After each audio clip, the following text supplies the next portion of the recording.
One of the very first things after Allah created the throne, Allah creates a tablet and a pen from the Nur-e Muhammad.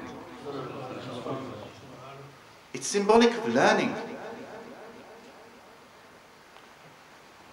A very important thing that is often neglected by our ummah to this day. And the fact that as Muslims are told about this, that in the beginning, Allah created a tablet and a pen from the light of Muhammad sallallahu alaihi wasallam. And if you look, we live in a society today where we have computers, we have mobile phones, we have various different devices, cars and aeroplanes.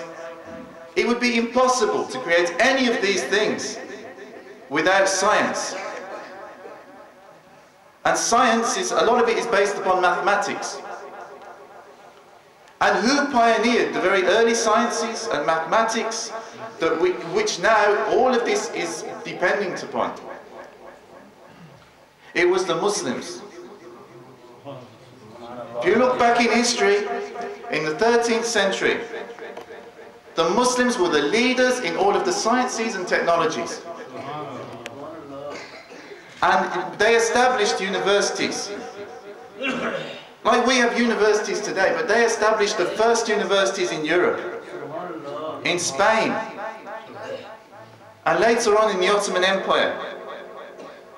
And there was also a very famous, to this day, still open, the university in Fez, in Morocco, which is just over the border from Europe. Now, European people sent their young people who wanted to learn, like now, today many people from, Middle East and from Pakistan and from China, they send their children to come to Europe, they send them to Britain, they send them to America. But in those days, people from Europe were sending their children to the Muslim universities. So, everything that this society is based upon, every kind of technology that they have, every kind of science, even though I do not take away from them what they have done themselves, they have certainly built upon this. But all of their medicines and technologies, at their root, you can find Muslim scientists, Muslim mathematicians. And what inspired these early Muslim mathematicians, these early Muslim scientists, if it was not for the Nur-e Muhammad sallallahu alaihi wasallam? And the fact that they knew that in the beginning, from this Nur-e Muhammad sallallahu alaihi wasallam, Allah created a tablet and a pen. And how many people here today have on them a pen? Put your hands up. Everybody who's carrying a pen and some form of paper. This is the sunnah of the Muslims. And we have neglected it. Allah subhanahu wa ta'ala told us in the beginning, He created the tablet and the pen. It's actually a sunnah of Allah subhanahu wa ta'ala and His angels and all His prophets. They brought books. If you look, the Christians have the Bible. The Bible is taken from the books that were originally revealed by the prophets. Some of the prophets may have written this themselves, some of them their companions. And we today have the Holy Quran. And the Holy Quran was also, after a short time, written down. If it wasn't, maybe it wouldn't have been preserved. There were many times when lots of Hafiz were killed. And that's why the early Muslims decided we must write this down. Obviously, Allah subhanahu wa ta'ala promised to protect the Quran. And it was protected. But Allah used means. And one of the means He used, He made sure that the people were inspired to write it down. And so we should be people of learning. If you look at the non-Muslim people, you will find, I hope none of you drive unsafe, and I hope this doesn't happen, but if you have a car accident, you will find Mr. Policeman will come along with his pen and his paper. And he will start asking you questions. And he will say, right, so what actually happened at this time? I mean, some brothers here, I think, might know about this. But he will ask you, and he will start writing things down. In America, FBI, they always show it in the films. The CID in this country, the special police, they all have pens and paper. Maybe now they have Blackberries and stuff, but even that is a derivative of the pen and paper. And yet, today we are a Muslim ummah, and we've just forgotten about this. If you look back into the 12th and 13th centuries, the Muslims were a superpower.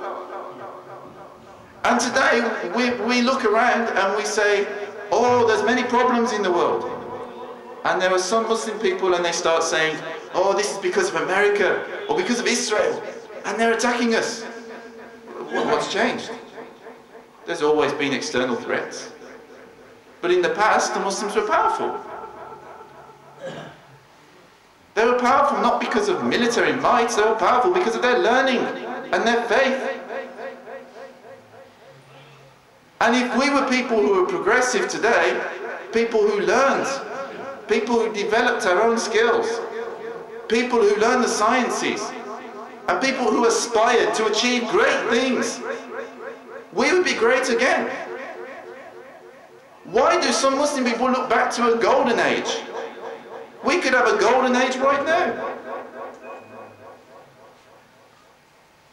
We have, you know, going back to, you've got some Muslim people today, and they say about jihad and stuff, and yet they neglect the real jihad.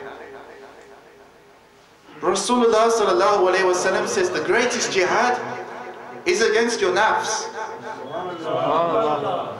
It's against your own ego, it's against your own evil desires. And we have to return back to this jihad. And part of this jihad is combating against our own laziness and our own weaknesses.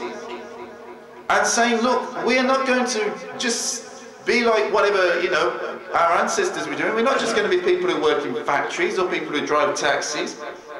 We can be great scientists. We can be great teachers. We can invent new technologies nobody's thought of before. Don't you think then the Muslim community would be great? And everybody, it would be an excellent dawah as well. If people looked at the Muslims and says, wow, amongst the Muslims are the greatest doctors, are the greatest scientists, don't you think people would want to be like us? They wouldn't be condemning us as terrorists. They wouldn't be condemning us as being troublemakers. They'd be saying, wow, these are the most outstanding, amazing people we've ever come across. And why shouldn't we be like this? When our deen of Islam teaches us to be like this.